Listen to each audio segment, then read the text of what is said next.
సుభాష్ అయితే రాజుకి 10,00,000 ఇస్తూ ఉంటాడు. ఇదిరా 10,00,000 ఈసారి 10,00,000 ఇచ్చి ఇక్కడితో ఇదే ఆపేయి అనైతే అంటూ ఉంటాడు. అది విని కావ్య అయితే ఒకసారిగా షాక్ అవుతూ ఉంటుంది. నువ్వు గాని ఇలా అమౌంట్ ఇస్తూ ఉంటుంటే అది ఇక్కడితో ఆగదు. అది అలా కొనసాగుతూనే ఉంటుంది అని అంటూ ఉంటుంది. తనొచ్చి ఇంటికి గొడవ చేసే కన్నా ఇది మంచిదే కదా డాడీ అని రాజు అంటూ ఉంటాడు. ఆ మాటలకి కావ్య అయితే ఒకసారిగా షాక్ అవుతూ ఉంటుంది.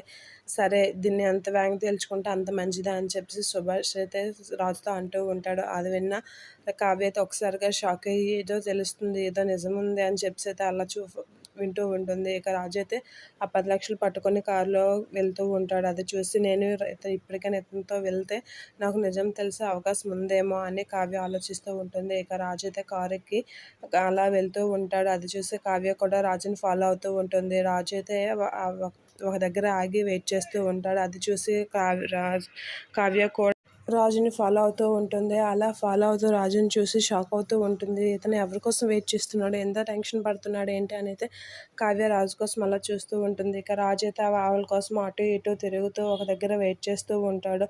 అది చూసి కావ్య అయితే షాక్ అవుతూ ఎందుకు అంత పరిగెట్టుకుని వచ్చి ఒక సైడ్ నుంచి చూస్తూ ఉంటుంది.